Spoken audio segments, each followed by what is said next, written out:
So I had a guy, anonymous. We're gonna call him James. We'll give him the name James, anonymous name here. But he said, "How do I improve my wrestling faster?"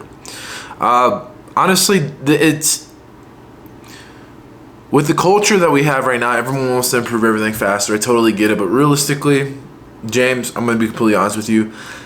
It's not gonna be fast. It's never gonna be fast, regardless of what a thumbnail says or an Instagram post says or a reel says. It's never going to be fast, but there is a way to speed up your progress, and I'm going to just give you a couple ideas, and you take those how you will. So the number one thing that I say everyone should do is watch film. One of the things that made me a lot better at wrestling was not necessarily just my college coach, but it was actually watching film of athletes that I liked. For example, I really loved ankle picks, and therefore I loved Kyle Snyder, David Taylor, and Kel Sanderson, especially for the fact that they were hitting ankle picks on bigger opponents rather than smaller opponents. So I really shifted towards watching lots of Kyle Snyder and lots of David Taylor and Kel Sanderson, and honestly, I went from basic ankle picks to getting really good at cross ankle picks, wrist snaps, etc., and even hitting those at the national tournament, including in the national finals. So one of the big things I would say is watch film and be pretty selective. Find a wrestler that matches your style, or if it's jiu-jitsu, find someone in jiu-jitsu who matches the style that you want to develop, and just watch them a lot. Consistently, maybe at least one video a day. Another thing I would say is just drill a few of those techniques a lot. So let's say I found Kyle Snyder, right? I knew he was really good at an ankle pick, really good at a snap down low single. I'm really good at a down block go behind. So now let's say I have those three techniques and I have a year to master those techniques. So I got three techniques and I have a year to master these techniques. Obviously, with the process, I'll be doing other techniques, trying other things out. But in that year, I know that when I'm getting my extra reps in, I'm going to get my extra reps in those three techniques that we had previously talked about. So you can focus on, and at least in wrestling and college wrestling, this is a huge thing.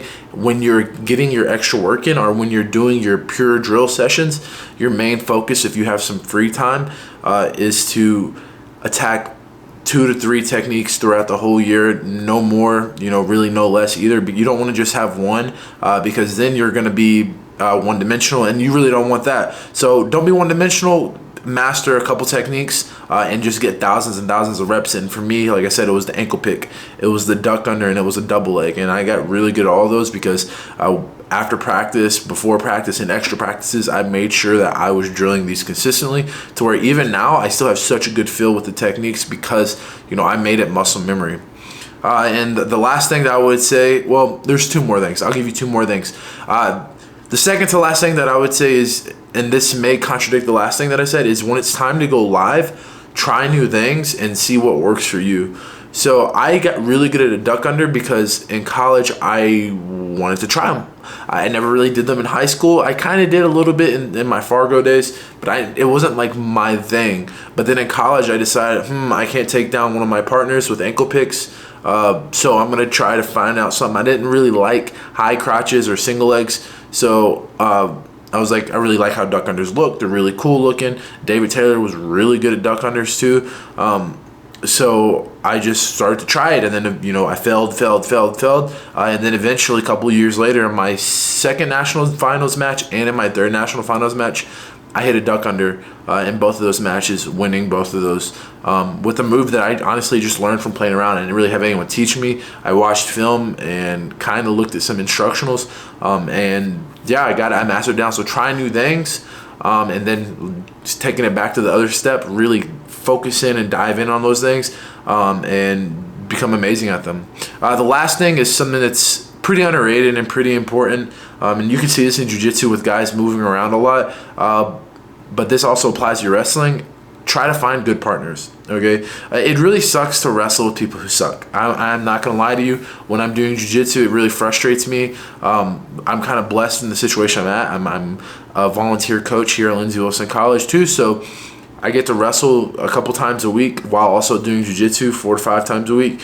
So my jiu-jitsu is getting better, but my wrestling is also staying pretty sharp. But I would never really wrestle with the jiu-jitsu guys.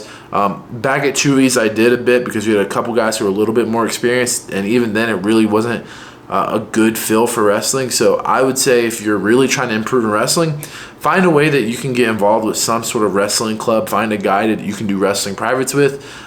Do something to go get a good wrestling feel, because although wrestling and wrestling for jiu-jitsu are different, it's still better to try to master those actual fundamental folk style freestyle wrestling basics and then learn to transition them into jiu-jitsu than use crappy wrestling habits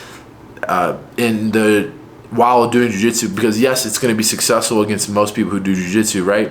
But when you do run into those college wrestlers, those really good high school wrestlers who have transitioned to jiu-jitsu, it's going to be extremely frustrating.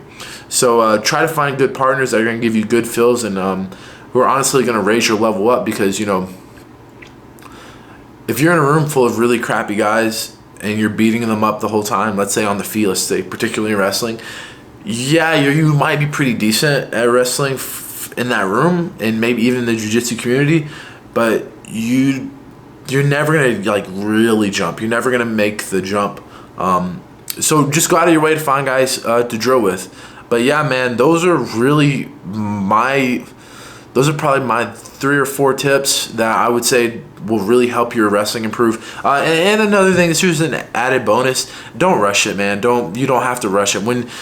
When I hear people say, how can I do this faster? I say, let's be honest. I can teach you something really quick, but for you to actually truly learn it, you're going to have to put in a lot of sweat, man. You're going to have to put in lots of hours. And I don't think that 10,000 hour thing is, just a joke. I think it really does take thousands of hours and thousands of reps in order for you to be good at any sort of technique. I know this is a long video, but I just wanted to help you out there. But yeah, man, there's really no fast way to it, but there is a pretty easy, easy's relative word, right? Way to get started. Watch film, drill a few techniques a lot, try new things, and find partners who are good. And also, like I said, last one, be patient. Hope that helps, man.